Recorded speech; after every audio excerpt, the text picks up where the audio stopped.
Righto, let's get into it. We're going to run through car performance and my thoughts on the car on the big Tasmania trip. Should have done this a while back. So we're back in the outside studio in the rural city of Toowoomba with big city crime rates. It is blisteringly humid this morning and my glasses are going to keep fogging up. No glasses, can't see. So we'll run through a few things, the problems, if any, the fuel, which everyone will maybe want to know about, and technology. Every now and again I'll have to stop and wipe down. So just watch the first take back while I'm getting rid of the ums and the ahs. That's coming along well. And I've replaced it with the so's and the ands, but that was a little bit better in that take.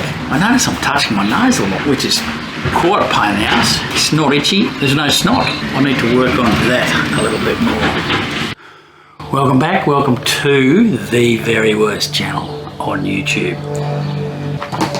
Sometimes I think I know stuff. So I'm not a Ford dude. My father would be spinning with uncontrollable revolutions in his coffin at the moment if he knew I was driving a Ford. Problems. The engine warning light came on after our first night. Was diagnosed over the phone as intercooler hose. Put a screwdriver on that, tightened the clamps up. Warning light went away, but came back the next morning. We'd organised an appointment in Dubbo, and of course we're under the pump to get to Geelong. So we ran from Corinda to Dubbo and ended up having to spend 2 nights in Dubbo. The lady at Dubbo was very good squeezing us in, and the downside of that was that if we need parts, it'll be 2 to 3 days, which didn't really work for me. I rang a guy that I dealt with, runs trucks all over the country out of the central west of New South Wales, and if it would have been allowed, he would have picked them up in Melbourne and had them to Dubbo for me much faster than the normal Ford system seemingly allows. In any case, it turned out to be software, which was fixed, of course, at no charge to us. And we'd really only lost a day. Dubbo wasn't really on the bingo card, we weren't going there. So we had to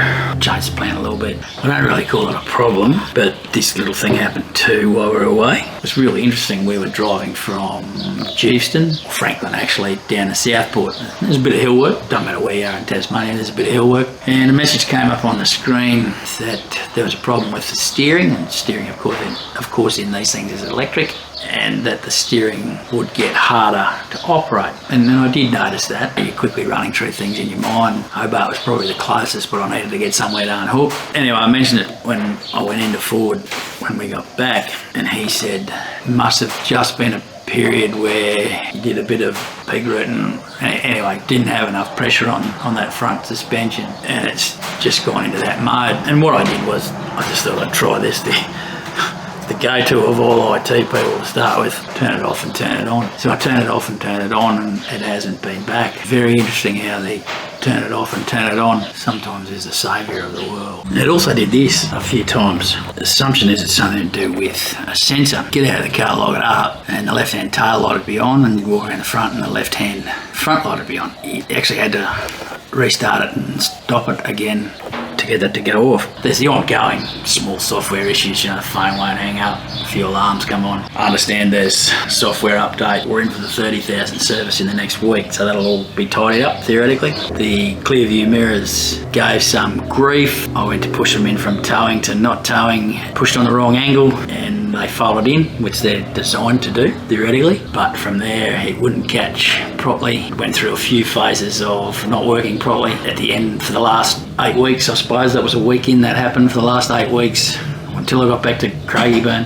it only was moving in a centimetre and then back to normal position. I was happy to wear that because not locking at all and waving about in the breeze was going to be an ugly situation. Once we got back to Craigieburn, Clearview were great. They replaced a motor, I think, while we waited.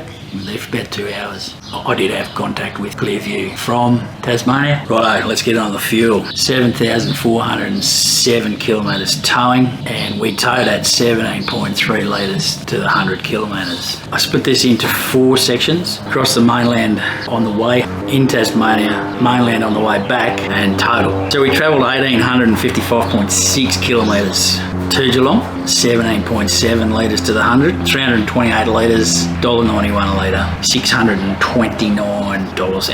So I was a bit surprised that fuel consumption was a bit up on what I'd expect the PX2 to have done. I'd expect the PX2 to be down around 16.5. I'll explain that, or my thoughts on it, shortly. Tasmania, fair bit of unhooked work, 6,420 29 kilometres, 12.87 to the 100, 827.22 litres at $2.19 for $1,813.39. Important to remember, fuel prices in Tasmania at the wholesale level were 8 cents a litre dearer than the mainland, and you've got to look at comparable port zones, Hobart versus Brisbane, Hobart versus Sydney, that sort of thing. Retail prices give you no indication at all really, except what's coming out of your pocket. Wholesale will give you the trends.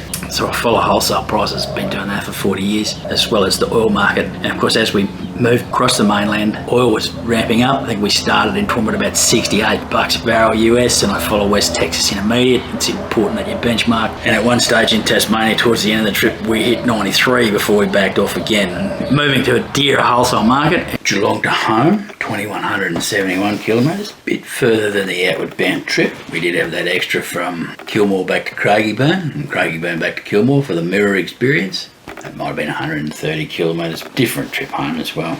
We burnt 359.59 litres on the homeward bound trip. That cost $2.20 a litre average, 30 cents or 29 cents a litre more than the outward bound trip, all due to that escalating barrel and depreciating dollar of the time, the classic double whammy, maybe a little bit location based, but mostly dollar and barrel related. Homeward bound trip, 16.56 litres to the 100, total $790 and 42. Interesting disparity between the way down and the way up in litres per 100. Entire trip from home to home was 10,455.6 kilometres. 1,515.27 litres of fuel, average price $2.13, total cost of $3,232.83 for an overall economy rating of 14.49 litres to the 100 kilometres. Just including the carbon output here.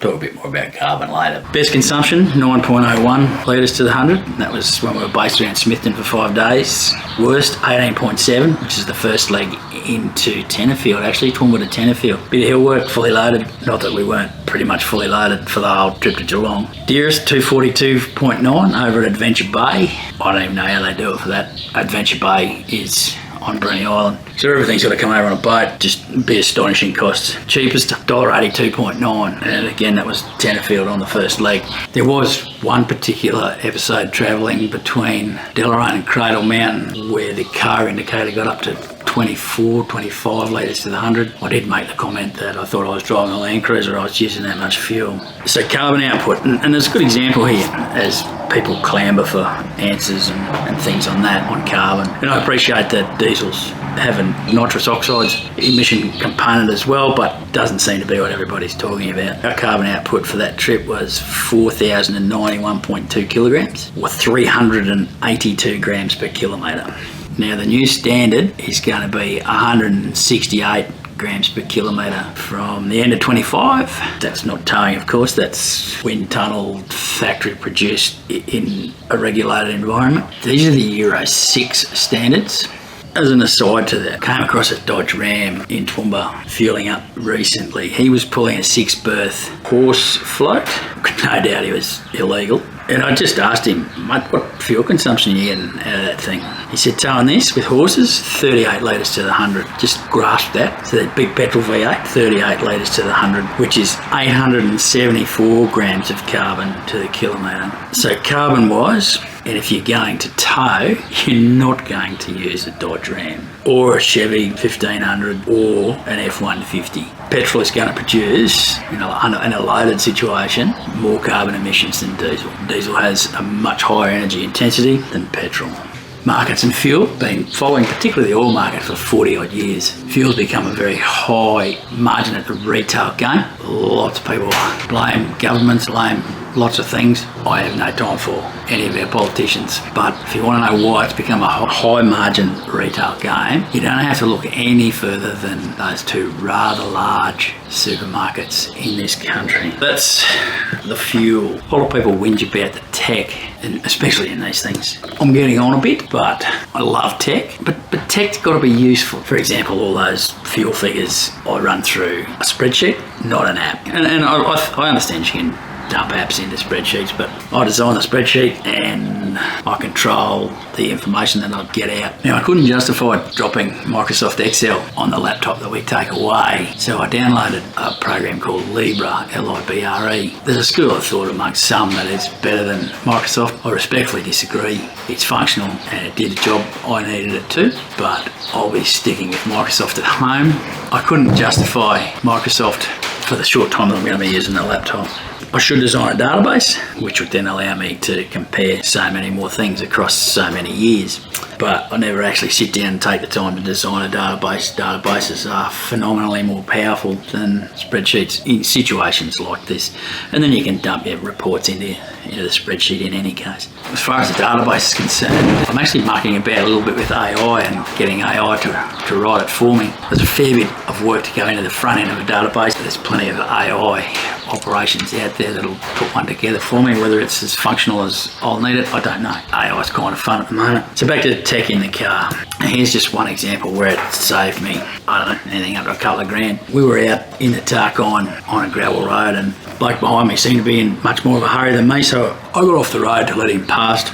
And while doing that, I put something through a tyre. So he got back on the road, warning flashed up pretty quickly, tyre deflation, but it was rapid as I watched it deflate. But it gave me the opportunity to pick the very next safe place I could to get off out of everybody's road where I could change the tyre. So we got out of that for $45 puncture repair. Wouldn't have been too much more driving on that road, and it would have been minimum 2, probably 4 tyres, and maybe a 3 or 4 day wait to get the tyres. We did a rear right tyre, so I would have been able to drive a little bit further on a deflating rear right than a front before I noticed it. So small example on how tech worked for me. We actually quite enjoy the altitude readings. I know you can probably get them on your phone as well, but we can see where we're at going up or down a mountain, how quickly that's happening. So back to those tech things, I see people complaining about the tech and the lane change and the engine or stop start. It's just about routines and habits, whether I'm towing or not. I get in, start the car, turn the engine, stop start off, disable the lane change, put it into eco if I'm not towing, maybe put it into tow mode if I'm towing.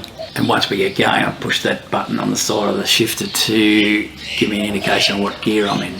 Just like life itself, you know. You get up, you take a piss, you get dressed, you do whatever, brush your hair. Not that I brush it much.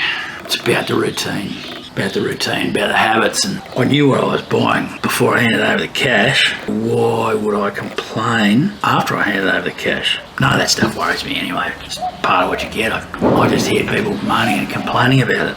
So the car itself, how did it perform? In reality, quite outstanding. The changes they've made from the PX2 to this next gen have made it a much more stable platform, much more comfortable doing 100 kilometres per hour towing. A lot more comfortable to drive towing or not towing. Really impressed with that, and I think that possibly could relate to the higher than expected fuel consumption. And as you can see coming home, we got on some roads with no other cars, so I'll back it off a little bit and enjoy the scenery myself. If I'm on the big roads, I've got to be doing 100. I can't, it's not in my nature to hold people up. But this one's a lot more comfortable at 100. The premise is that you're probably doing 100 a bit more. On the way down, we were under the pump a bit. We've stuck it into it. We did run into some wind. Dubbo to Hay, St Arnaud to Geelong. These are all small bits that add into it. Not that the PX2 couldn't handle it, just you could feel that it was a little bit different when you got into it a bit. This car's a little bit heavier, obviously. I have seen some suspension complaints about the suspension, obviously, on these next-gen ranges being too hard. A couple of them have come from people that, would you believe, sell aftermarket suspensions. I don't find it too hard at all. I find it quite soft and compliant, actually. But it certainly, for what we're doing, doesn't need an upgrade. So I'm not sure where that complaint is coming from. Fit for purpose? Yes and no. Even though the car's lighter than the van, I sit in the camp that says you need the car to be heavier than the van. Every time I go look at an F250 price, I just shy away at the price, and I can't justify that investment. And I agree with people that those big trucks should not be littering the streets. I disagree with people on their carbon footprint. I know plenty of people running F250s pulling 4.5 tonne Silverado 2500s there, they're getting around that 17.5 litres to the 100. No real difference to what we got towing. I would assume you'd be 10 to 12 if you're going to run it around town, but if I bought an F250 and I outlaid that sort of cash, I'd have to have another car to run around town. Can't justify that scenario. Not that we run around town much anyway. The outlay is just outrageous. And then if that's what you're going to do and you're going to talk about carbon footprints, you've got to add the carbon footprint of your second car as well. However, I do believe if I was going to do this more full time, and I'm not, probably just try and talk myself into an F250, but in Tasmania through all that hilly country, what would be really beneficial would be a functioning engine brake. I use tow mode a fair bit. I guess it's safe to brakes, but I'm not real comfortable about its mode of operation. So you're getting some high revs running back through the engine as the car slips you back into second or third to slow the process down. The 2500s and the Rams are 2500 as well. 2500s, 3500s will have an engine brake. I understand the Ram 2500 and 3500 with the Cummins engine, and why isn't that going to be exciting? Well, it already is exciting, the $1.6 billion US fine for Cummins for the diesel delete year. I understand that the Cummins 2500, 3500 engine in the Ram is or was the best, and that the Silverado and the Ford was pretty ordinary. Zero chance I ever own anything that comes out of a Chrysler factory. I guess that also means there's still Stellantis factory. So Ram's out, but just having a look around the tube the other day, it seems that Ford may have fixed their problem. A guy I know that runs an F250 for some reasonably heavy tow work in central western New South Wales. I think he's got a 2018. He said yes, he has an engine brake, but may as well just hold a paper bag out the window. I understand Ford have fixed that, and that's pretty important. So these 2500 American trucks also are generally all running AdBlue, which is an emissions reduction system sprayed into the exhaust. So if I was going to spend a lot of time in Tasmania, I would really consider an engine brake would be very, very beneficial. And probably not only in Tasmania as well. And in this one in tow mode, you've got to decide what you'd rather do. You need to watch your revs and keep that under red line. Or maybe the car does that, I never let it get there. And use some brake, but I guess brake's going to be cheaper to replace than putting a conrod through a block. Similarly, I'd never own an F-150 Chevrolet 1500, Silverado 1500. I've looked at them all recently, and the Ram, none of them can tow what they say they can tow. And while we're right at the limit here, and we could ditch some weight, but we're at the limit, the consensus is from people with whiteboards and doing a far better job than I am, you might get to 34 to 3800 in these things, and their claim is 4500. And the Dodge Ram's a good example. I think the Dodge Ram, last time I looked, had a rear axle max rating of 1770. That may have changed, I don't know. This one's got 1859, got a bigger back axle rating than the Dodge Ram. Never going to go with the 1500 150s. What happens with diesel is an interesting thing. What happens with the new legislation from 2025 on that 168 grams? There's a lot of cars going to be affected. It's not just these things. I think this thing runs at about, I don't know, let's call it 2000 RPM at 100 kilometres an hour, maybe a little bit more. I should check that out. I was talking to one guy, he had an F250 Super Duty Black Ops. I think he might have been exaggerating a bit, but he owned trucks, so he should have known. He reckoned he was running at 1300 RPM at 100. A naturally aspirated, big, slow revving V8. And that's where the economy comes from. You have to get this car back to 6 litres to the 100 to meet that 168 grams standard. I can get mid-7s, and it's got nothing to do with what I get. It's the control number that the factories attain and give. But personally, I can get mid-7s to 8s, flat running, very careful. My guess is people driving these sorts of things, F250s and Silverado 2500, will move to a truck, go slower, higher. That's what I figure will happen. I don't know where the F250s and F150s and 1500s, whether they sit already as a light truck or whether they are a passenger vehicle. I don't know, I don't have that answer. I guess I could go and look it up. The reality is you either increase your expectations on what's doing the towing, or you decrease your expectations on what's being towed. In my case, I would happily go back to something smaller and lighter and less fuel consumptive. But there's two of us, and my wife's not interested in going backwards a little bit. So I've got to make those compromises. My goal is to do what I do standard. I have no ambition whatsoever to go and spend dollars that are far better off with me than with some accessories provider. And I'm not too sure, given what we do, that the accessories are going to give us any advantages over what we currently do. My idea of a successful trip is coming home with no new marks on the outside, no new marks on the inside, just a bit of tyre wear, something to wash off the outside. And I have got a mark on this one from the last trip. I don't know where I picked it up. It's only little. 99 out of 100 people wouldn't notice it. I do. I like my gear in pristine condition and keep it as close to new as possible. That's why we're all different. And I hate driving it through Brisbane. I had to go to Brisbane the other day, and I am in 100% agreement. These things are not made for the cities. But I might go to Brisbane once every 6 months. We did that 10,000 kilometres, whatever it was, 10,600. You know, we might be doing 200 kilometres a week at the moment. It's just as easy to walk to where we need to go, and the car sits and does very little until I hook it up and go. Or I don't mind catching a bus into town. $3 in, $3 out. Don't have to find somewhere to park it. Can't drive it in and out for $6. In fact, it was funny, when we were in Tasmania, I kept getting messages through the Ford Pass out, book it in for a service, due for a service. And I knew well we'd be home before 30,000, and I think we're home at 26,700. And I mentioned it to the Ford guy because I had to go in to clear up a couple of things. He said, oh, the app just got an algorithm that works out when it's due. We've been home for 4 months and we still haven't reached 30,000. We've had, for family reasons, we've had 3 or 4 trips to Brisbane, which is highly unusual. So we've done more than we usually would. I hate the place. But that car was very good, very impressed with how it handled. I will say that, and my belief would be that there's been cut downs on manufacturing costs, like even to drive in the rain, the sound of the rain on the roof. The thing sounds more tinny than the PX2, for example. Not a complaint, you just get used to those sort of things. And when I look at, I paid just over 70 grand for this Wild Track, got no doubt I was looked after. A friend of mine paid 75,000 with ABN, but I have driven a lot of business the way of my preferred dealer.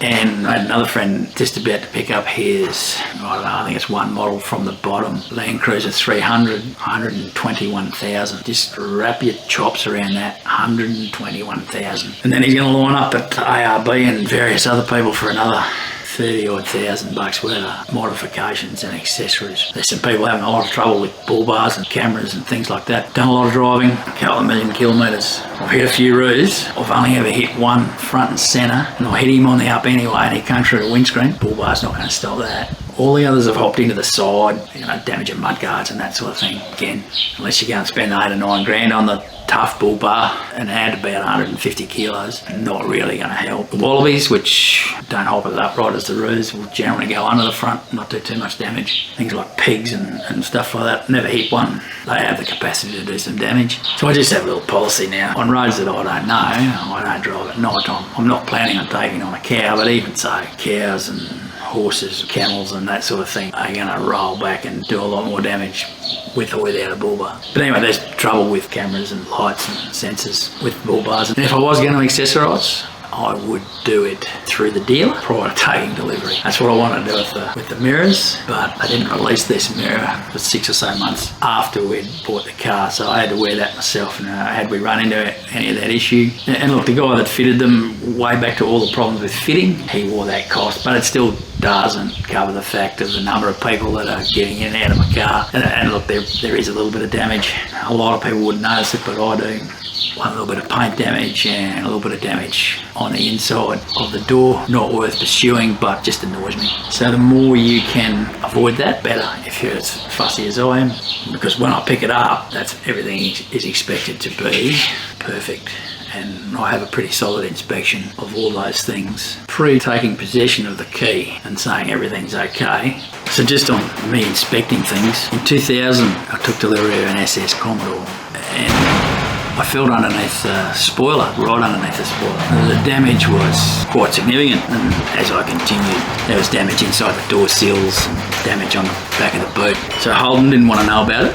Their consumer people, their complaints number, whatever it was, and the dealer didn't want to know about it. So I wrote a letter to Peter Hannenberger, who was the CEO of Holden in Australia at the time. I had a guy on my doorstep within a fortnight. He said that's completely unacceptable. I said, oh, this is going to cost you blokes a fair bit. He said, no, it's going to cost the dealer. We won't be paying for it. He said, where do you want to get it done? I said, no, mate, you tell me where you are going to get it done. I'll drive to there. It was somewhere in Logan City. Drove the car there. They got me home, got me back when the car was done. It would have cost thousands. There was about 8 panels had to be fully repainted. And again, it's just about doing things the right way rather than being angry and just continuing to escalate until you get the right result, and that was the right result. Take delivery of a new car, shouldn't have scratches on it. Okay, I think that takes care of the car. Don't know, hope so. But all in all, performed very well. And in answer to, everyone worries about, do you use automatic, do you use cruise control? Yep, Ford put them on the car. If it doesn't work, or if it breaks down, it'll be Ford's problem. So without any modification, I just go straight back to Ford, boys, this is what happens. If I feel I need to lock that automatic a couple of gears down, I'm going to lock the automatic a couple of gears down. It's in there to work. Imagine telling someone driving a Kenworth that it's okay to use 18th gear when you're empty, but you need to stop it at 15 or 16 when you're loaded. Don't work like that, not in my world anyway. I do appreciate gear ratios, overdrives, the ratios that are involved before someone starts saying, well, Kenworth 18 speed's going to be different to a car. Yeah, I get that. Anyway, I've had no troubles. The gearbox is great. I enjoy the 10 speed. Not that I didn't enjoy the 6 speed, but nothing quite like spreading that power curve across a bigger range. My responsibility is to stay within legal requirements and the maximum and minimums set by the company, stipulated by the company or the manufacturer, Ford or the manufacturer. Plan is I won't own the car post warranty, so it should last that long. The last one did, the 6 speed, no reason why this one won't. Do the right thing and you'll get the right outcomes. If you approach problems in the correct way, you'll get positive outcomes. I can almost guarantee you that.